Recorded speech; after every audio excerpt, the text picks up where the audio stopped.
शान्ति र संस्कारको संवाहक कालिका एचडीमा तपाईलाई स्वागत छ। म सुनिल पराजुली। कालिका समाचार सुरु गरौं प्रमुख समाचारका शीर्षकहरूबाट। कालिका समाचारको साथमा विजय स्टिल, वान टू रोल, विजय सिमेन्ट, तपाईको सपनाको मजबुत निर्माण। यस यामाहा।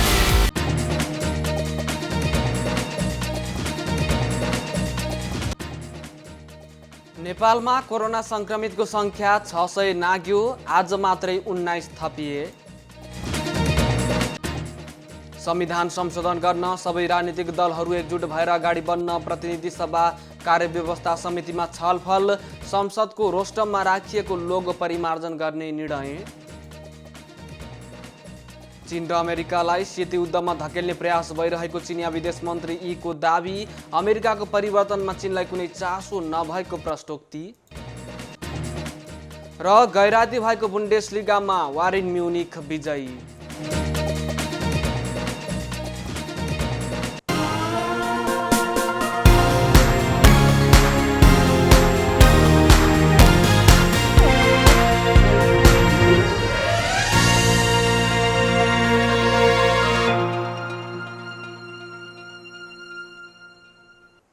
कालिका समाचार सुरु गरौं राष्ट्रिय समाचारबाट। नेपालमा थप 19 जनामा कोरोना संक्रमण देखिएसँगै संक्रमितको संख्या 603 पुगेको छ। स्वास्थ्य तथा जनसङ्ख्या मन्त्रालयका अनुसार प्रादेशिक जनस्वास्थ्य प्रयोगशाला विराटनगर, राष्ट्रिय जनस्वास्थ्य प्रयोगशाला टेकु र प्रादेशिक जनस्वास्थ्य प्रयोगशाला भैरहवामा 19 जनामा संक्रमण देखिएको हो। मन्त्रालयका प्रवक्ता देवकोटाका अनुसार विराटनगरमा भएको परीक्षणमा मोरङ बारदसी 3 का 45 वर्षीय पुरुषमा संक्रमण पोजिटिभ देखिएको हो। यस्तै टेकुमा गरिएको परीक्षणमा 12 कलैयाका 32 वर्षीय पुरुष, वीरगञ्ज पर्साका 25 वर्षीय, पर्साका 34 वर्षीय पुरुष र पर्साकै नागुवाका 60 वर्षीय पुरुषमा कोरोना पोजिटिभ देखिएको हो। यस्तै रौतहट घर भई कलैयामा कार्यरत 32 पुरुष, सर्लाहीको हरिपुर 6 का 48 वर्षीय पुरुष, रूपन्देही सम्मरीमाई 5 का 40 र 50 वर्षीय पुरुषमा पनि संक्रमण देखिएको छ। यस्तै रूपन्देहीका 16 वर्षीय किशोर, काठमाडौँ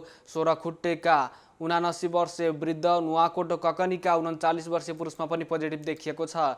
यस्तै प्रादेशिक जनस्वास्थ्य प्रयोगशाला भैरहवामा गरिएको परीक्षण रूपन्देहीका 23, 30 र 40 वर्षीय पुरुष, कपिलवस्तुका 35, 37 र 52 वर्षीय पुरुष, गुल्मी मदानेका 31 वर्षीय पुरुषमा पनि संक्रमण देखिएको छ। यो सँगै नेपालमा कोरोना संक्रमितको संख्या 603 पुगेको छ। अहिले 42 जिल्लामा संक्रमण देखिएको छ। 87 जना उपचारपछि निको भएर घर फर्किएका छन्। सरकारले आइतबारसम्म पीसीआर विधिबाट 48,815 र आरडीटी विधिबाट 90,026 नमुना परीक्षण गरेको छ। प्रतिनिधि सभा कार्यव्यवस्था परामर्श समिति बैठकले संघीय संसदको लोगो र सांसदहरूले प्रयोग गर्दै आएको लोगोलाई परिवर्तन गर्ने निर्णय गरेको छ। आइतबार सिंहदरबारमा बसेको बैठकले संसदको रोस्टममा राखिएको लोगो र सांसदहरूले लगाउँदै आएको लोगो परिमार्जन गर्ने निर्णय कार्यान्वयनको लागि तत्काल प्रक्रिया अघि बढाउन संघीय संसद सचिवालयलाई निर्देशन पनि दिएको छ। बैठकमा संविधान संशोधनका लागि सबै राजनीतिक दलहरू एकजुट भएर अगाडि बढ्ने विषयमा पनि छलफल भएको छ।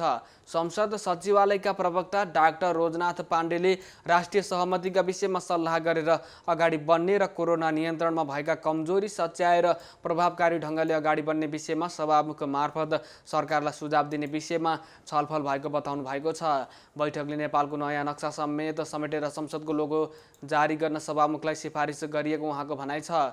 बैठकले बजेट विनियोजनपछि जेठ 26 गतेसम्मको संसदको कार्यक्रम पनि तय गरेको छ। प्रमुख प्रतिपक्षी दल नेपाली काङ्ग्रेसका प्रमुख सचेतक बालकृष्ण खानले बजेटमाथिको छलफल र संसदको अन्य कार्यक्रमलाई छोटो बनाउने विषयमा छलफल भएको बताउनु भएको छ। सरकारले नेपालको नयाँ नक्सा जारी गरेपछि निशान छापमा रहेको नक्सा परिवर्तन गर्न संविधान संशोधनको प्रस्ताव पेश गरेको छ। नेपाली भूमि, लिम्पिया, धुरा, लिपुलेक र कालापानी समेटेर सरकारले नयाँ नक्सा जारी गरिसकेको छ। यसअघि राष्ट्रिय सभा कार्यव्यवस्था परामर्श समिति बैठकले पनि लोगो परिवर्तनको निर्णय गरेको थियो। सङ्घीय संसदको प्रतीकका रूपमा रहेको लोगो परिवर्तन गरिने भएको छ। राष्ट्रिय सभाको कार्यव्यवस्था परामर्श समिति बैठकले लोगो परिवर्तन गर्ने निर्णय गरेको हो। सरकारले नेपालको अध्यावधिक नक्सा जारी गरेपछि संसदको लोगोमा प्रयोग भएको नक्सा परिवर्तन गर्नुपर्ने भएकोले समितिले सो निर्णय गरेको हो। सङ्घीय संसद सचिवालयका सहायक प्रवक्ता दशरथ धमलाले सरकारले नेपालको परिवर्तित नक्सा राजपत्रमा प्रकाशन गरेपछि लोगोमा प्रयोग भएको नक्सा सोही अनुसार परिवर्तन गर्ने निर्णय गरिएको बताउनु भएको छ।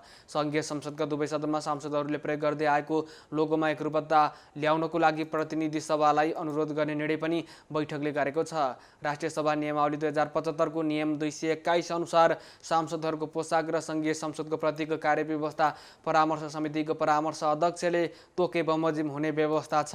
बैठकले जेठ 12 गतेको लागि बोलाएको बैठक एक दिन पर सारेको छ। 12 गते मुस्लिम समुदायको पर्व ईद उल फित्र परेकोले बैठक एक दिन पर सारिएको हो। बैठक 13 गते 11 बजे बस्नेछ।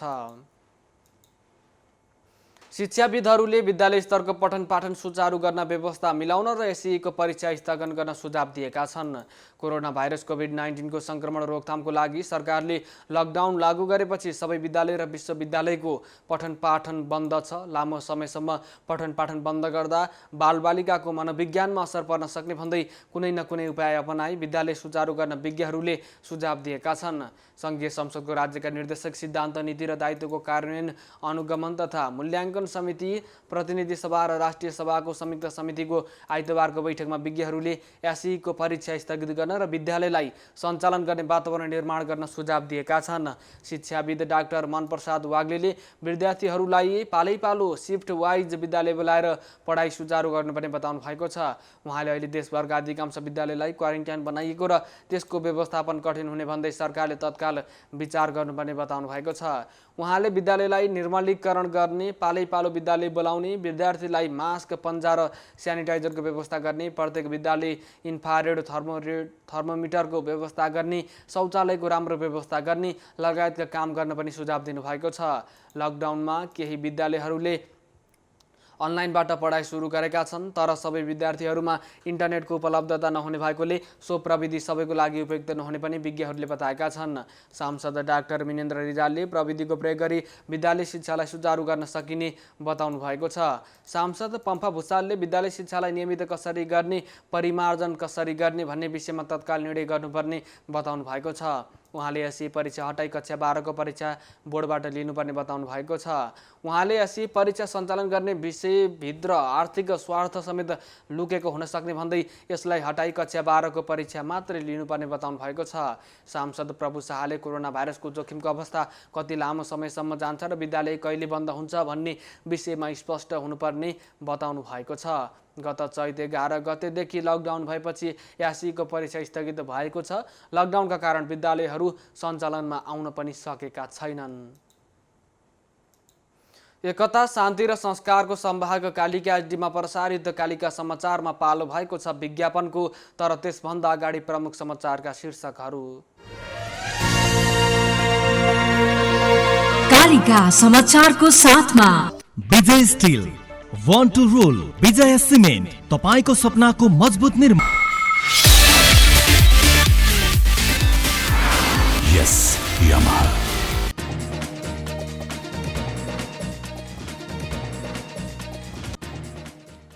नेपालमा कोरोना संक्रमितको संख्या 600 नाघ्यो, आज मात्रै 19 थपिए। संविधान संशोधन गर्न सबै राजनीतिक दलहरू एकजुट भएर अगाडि बढ्न प्रतिनिधि सभा कार्यव्यवस्था समितिमा छलफल, संसदको रोस्टममा राखिएको लोगो परिमार्जन गर्ने निर्णय। चीन र अमेरिकालाई शीत युद्धमा धकेल्ने प्रयास भइरहेको चिनिया विदेश मन्त्रीको दाबी, अमेरिकाको परिवर्तनमा चीनलाई कुनै चासो नभएको प्रश्नोक्ति। र गैराती भएको बुन्डेसलिगामा बायर्न म्युनिख विजयी।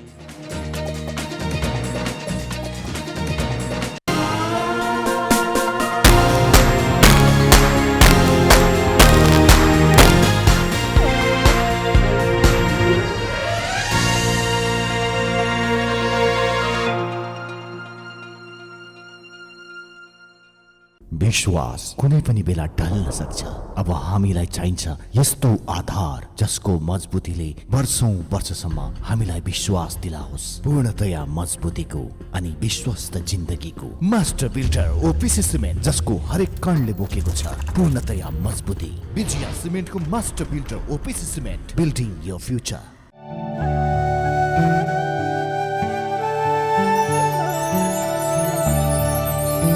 आयुर्वेदिक पद्धतिद्वारा प्राचीन कालदेखि त्वचा र शरीरका लागि प्रयोग गरिने हिमाली जडीबुटीहरूको दुर्लभ सम्मिश्रण अब ओखती साबुनमा, जसको दैनिक प्रयोगले दिन्छ अनुहार र शरीरलाई प्राकृतिक पोषण र त्वचामा थप्छ अझ सौन्दर्यता र निखारपन। जडीबुटीको शक्ति साबुन ओख।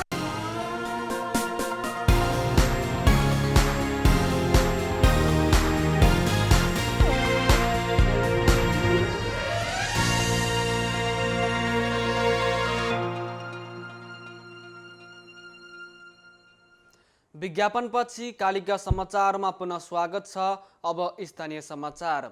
क्वारेन्टाइनमा बसेका आफन्तलाई घरेलु मदिरा पुर्याउनेलाई स्थानीय प्रशासनले रु 5,000 जरिवाना गराएको छ। राप्ती नगरपालिका वडा नम्बर 3 का 25 वर्षीय कुमार थपलियालाई सो जरिवाना गराएको जिल्ला प्रशासन कार्यालयका सूचना अधिकारी सोरसिम खडाले जानकारी दिनुभएको छ। उहाँका अनुसार थपलियाले बुद्ध शान्ति माविमा रहेको क्वारेन्टाइनमा रहेका आफन्तहरूलाई घरेलु मदिरा पुर्याउन जाने क्रममा थपलियालाई गत वैशाख 8 गते प्रहरीले नियन्त्रणमा लिएर प्रशासनमा बुझाएको थियो। प्रशासनले उनीसँग बयानपछि जरिवाना तोक्दै अबदेखि यस्तो नगर्न सचेत गराएर छाडेका छन्। अब रिपोर्टको पालो। बिना योजना माडी नगरपालिकाले कुसुम खोला बस्ती स्थानान्तरण गर्दा परुई खोला किनारमा बस्ने सुकुम्बासीहरू मर्कामा परेका छन्। एक रिपोर्ट सहकर्मी केदार शर्माबाट। बिना कुनै कार्ययोजनाले सारिएको यो बस्ती हामी जुन माडी नगरपालिकामा छौँ, माडी नगरपालिकाको कुसुम खोलामा रहेका चेपाङ सुकुम्बासीहरूलाई निकुञ्ज ऐन र मध्यवर्ती क्षेत्रभित्र पर्ने भन्दै त्यहाँ विकास निर्माणका काम हुन नसक्ने भन्दै त्यहाँबाट सारेर वडा नम्बर 7 को यो परुई खोलामा ल्याएर राखिएको छ। यो स्थानमा रहिरहँदाखेरि यहाँ बस्तीहरू व्यवस्थित रूपमा छैनन्। लाम लस्कर रूपमा रहेका यी बस्तीहरूमा बाढीको उच्च जोखिम रहेको छ। माडी नगरपालिकाले सुरुमा तत्त्वबन्धन गरेर तपाईहरूलाई राख्ने भनेर ल्याएको भए पनि अहिलेसम्म तत्त्वबन्धनको काम अगाडि नबढाएको यहाँ बस्ने सुकुम्बासीहरूको भनाइरहेको छ। विशेष गरेर माडी नगरपालिका र वडा कार्यालयले यी चेपाङहरूलाई आफूले व्यवस्थित रूपमा परुई खोलालाई तत्त्वबन्धन गरेर खोला बस्तीमा छिर्न नपाउने गरी तटबन्धन गरेर सुरक्षित तरिकाले राख्ने भनिएको भए पनि बर्खायाम सुरु हुन लागिसक्दाखेरि उनीहरूको व्यवस्थापन नहुँदा अहिले स्थानीयहरू कतै बगेर मरिन्छ कि भन्ने ठुलै चिन्तामा रहेका छन्। सर थुप्रै छ सर। उहाँ पनि यहाँ हामी आउनको कारण उहाँ नि राष्ट्रिय निकुञ्ज पर्यो र केही विकास नहुनको कारणले र सरकारले यसो विकास गर्न नहुनुको कारणले यहाँ लिएर आएको हो। यहाँ पनि तटबन्ध बाँधिनु पर्यो, सरकारले हेर्नु पर्यो। अब ल्याएर राखेर मात्रै हुँदैन, अब सामग्री जाँदैन, पाउनु दुरी छ यहाँ। अब यहाँ बसेको हुन् अनि तर यो मेन कुरा चाहिँ हामी बस्तीको लागि चाहिँ व्यवस्था गर्नका चाहिँ तटबन्धनको लागि चाहिँ गर्दै भए हाम्रो अलि सुविस्ता हुन्थ्यो। सर यहाँ त बर्खा आयो भने पानी आउँछ, तर बर्खा नहुँदै चाहिँ तर यहाँ तटबन्धन लगाइदियो भने चाहिँ त्यो व्यवस्था गर्यो भने चाहिँ अब धेरै सुविस्ता हुन्छ। स्थानीय निकायको निर्वाचनको बेला बस्ती स्थानान्तरणको चुनावी नारा मुख्य एजेन्डा नै थियो। चुनावी नारा पूरा गर्नका निमित्त नै त्यो बस्ती कुसुम खोलाबाट अहिले वडा नम्बर 7 को परुई खोला, त्यस्तै गरी वडा नम्बर 9 को राइटोल लगायतका विभिन्न स्थानमा राखिएको छ। झन्डै 200 घर परिवार बसोबास गर्दै आएका कुसुम खोलाका चेपाङहरू अहिले विभिन्न क्षेत्रमा ल्याइएको भए पनि तिनीहरूलाई उचित वासस्थान त बनाइयो, तर दीर्घकालीन सोचका साथ खोला तटबन्धन गरेर उनीहरूलाई राखेको भए निकै राम्रो हुने बताउँछन् स्थानीय। यो भन्दा राम्रा ठाउँहरू थुप्रै छन्। नगरपालिकाले लिजमा दिइरहेको छ तपाईको छरछरी भन्ने ठाउँमा त्यत्रो चाहिँ एकदम ठुलो बस्ती छ। त्यहाँ यस्ता खाले मान्छेहरू लगेर सयौं परिवार त राख्न पनि सकिन्छ, चाहनियो भने उसले आफ्नैबाट चाहनियो भने। तर चाहिँ खाली चाहिँ यो चाहिँ एउटा बनावटी चुनावी कुराले गर्दा नाराले गर्दा मात्रै यहाँ चाहिँ यसरी ल्याएको चाहिँ हो। फेरि दुर्भाग्य हुनेछ। स्थानीयहरू सन्तासका कारण रहिरहँदा माडी नगरपालिकाले स्थानीय सन्तासमा रहनु स्वाभाविक भएको भन्दै आफूहरूले तत्त्वबन्धनको कार्य अगाडि बढाउने बताएको छ। माडी नगरपालिकाका मेयर ठाकुर ढकालले आफूले तत्त्वबन्धनको काम अगाडि बढाउन लागेको बताउनुहुन्छ। को लागि त्यहाँ चाहिँ नि जोखिमपूर्ण नै ठाउँ छ, त्यसलाई हामीले समयमा विचार पुर्याएनौँ भने भोलि पश्चाताप गर्ने भन्दा अर्को बाटो छैन। त्यो हामीले एकदमै देखेका छौँ र त्यसको लागि अहिले तुरुन्तै अब भोलिदेखिबाटै काम सुरु हुने गरी यो चुरे राष्ट्रपति चुरे त्राई समृद्ध कार्यक्रमबाट त्यहाँ 40 लाख रुपियाँको हामी काम गर्दैछौँ। त्यो 40 लाख रुपियाँको काम गर्दाखेरि करिब करिब हाम्रो चाहिँ नि 300 मिटर तलसम्म आइपुग्छ। त्यहाँको टोटल तल पुलसम्म आइपुग्नको लागि पुलले अहिले तटबन्धन गरे ठाउँसम्म आउन लागि 753 मिटर छ। हामी अर्को वर्ष सक्ने गरेर त्यसलाई लक्ष्य गरेर त्यसलाई पुरै टोटल्ली चाहिँ नि तटबन्धन गरेर गर्ने किसिमले हामीले सोचिरहेका छौँ। माडी नगरपालिकाले 5 महिना अगाडि कुसुम खोलाका सुकुम्बासीहरूलाई यो स्थानमा ल्याएर त राख्यो। अहिले परै खोलाका किनारमै छन्। झन्डै खोलाबाट 20 मिटर ताला होडान यिनीहरू। अब बर्खायाम सुरु हुन लागिसकेको छ। यदि नगरपालिकाका मेयर ठाकुर ढकालले भने जस्तै तटबन्धनको काम समयमै सुरु भएन भने बर्खाको बेलामा ती सुकुम्बासीहरू घरसँगै बग्नुपर्ने बाध्यता आउन सक्छ। त्यसैले त्यसतर्फ अझै नगरपालिका सजग चनाखो हुन आवश्यक छ। समाचारमा अब अर्थ समाचार। कालीगण्डकी करिडोर 220 केबी प्रसारण लाइन अन्तर्गत म्याग्दीको दाना र पर्वतको कुस्मा खण्ड निर्माण अन्तिम चरणमा पुगेको छ। लकडाउनका बीच पनि स्वास्थ्य सुरक्षा सम्बन्धी प्रावधान पालना गरी स्थानीय सरकार र प्रशासनसँगको समन्वय र सहयोगमा आयोजनाको निर्माण धमाधम भइरहेको हो। नेपाल विद्युत प्राधिकरणका अनुसार दाना र कुस्मा स्थित खुरकोटमा 220-132 केबी सब स्टेसन निर्माणको बाँकी रहेका काम पनि जारी छ। दुवै सब स्टेसनका अधिकांश उपकरण जडान भइसकेका छन्।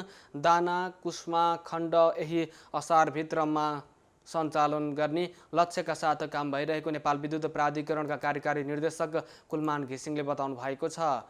निर्माणको अन्तिम चरणमा रहेको मिस्त्री खोला र मुस्ताङमा सञ्चालन रहेको 11.2 मेगावाटको थापा खोला जलविद्युत आयोजना विद्युत दाना सब स्टेसन मार्फत राष्ट्रिय प्रसारण प्रणालीमा प्रवाह हुनेछ।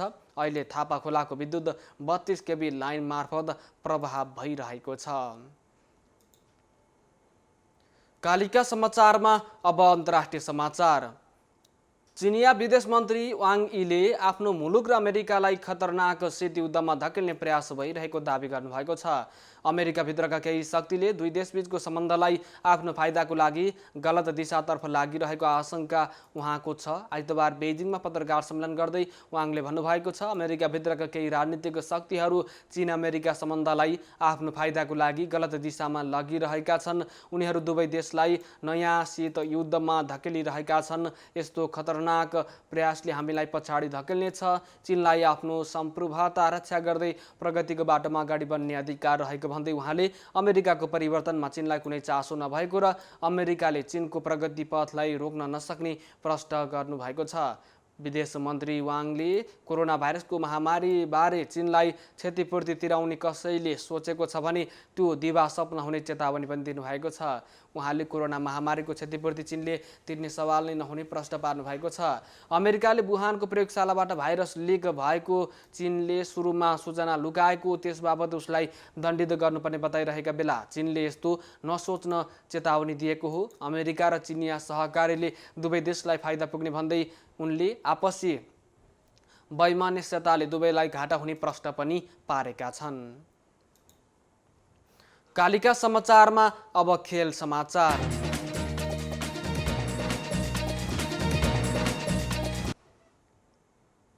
कोरोना भाइरसको महामारी बीच जारी जर्मन बुन्डेसलिगा फुटबलमा वारेन म्युनिख विजयी भएको छ। गए राति भएको खेलमा वारेनले फ्रान्कफर्टलाई 5-2 गोल अन्तरले पराजित गरेको हो। घरेलु मैदानमा वारेनलाई जित दिलाउन लियोन गोर्जेट्सका थोमस मुलर, रोबर्टो लेभान्डोस्की र अल्फान्सो डेभिसले एक गोल गरे। वारेनले एक आत्मघाती गोल खाएको थियो। फ्रान्कफर्टका दुवै खोल मार्टिन हिन्टरले फर्काए। कोरोनाको महामारीका कारण स्थगित लिग सुचारुपछि वारेनको यो लगातार दोस्रो जित हो। यसअघि वारेनले युनियन बर्लिनलाई 2-0 हराएको थियो, जससँगै वारेनले लिगको शीर्ष स्थानमा 4 अङ्कको अग्रता बनाएको छ। वारेनले 27 खेलबाट 61 अङ्क जोडेको छ। दोस्रो स्थानको बोरुसिया डर्टमन्डको 57 अङ्क रहेको छ। फ्रान्कफर्ट 28 अङ्क जोडेर 13औं स्थानमा रहेको छ। एकता, शान्ति र संस्कारको संवाहक कालिका एचडीमा प्रसारित कालिका समाचारको अन्त्यमा प्रमुख समाचारका शीर्षकहरू पुनः एकपटक। कालिका समाचारको साथमा विजय स्टिल, वान टू रोल, विजय सिमेन्ट, तपाईको सपनाको मजबुत निर्माण। यस यामाहा।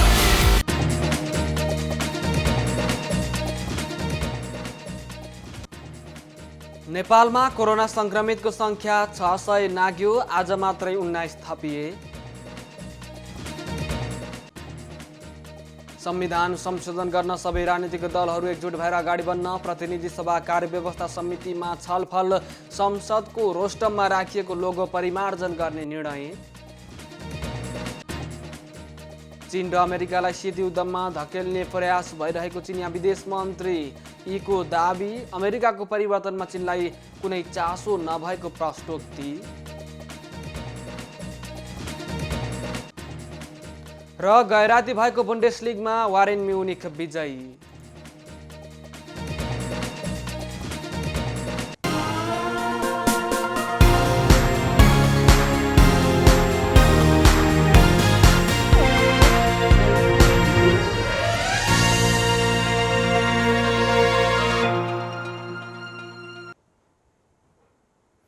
एकता, शान्ति र संस्कारको संवाहक कालिका एचडीमा प्रसारित कालिका समाचार अहिलेको लागि यति नै। हेर्दै गर्नुहोला कालिका एचडी। म सुनिल पराजुली बिदा हुन्छु। नमस्कार।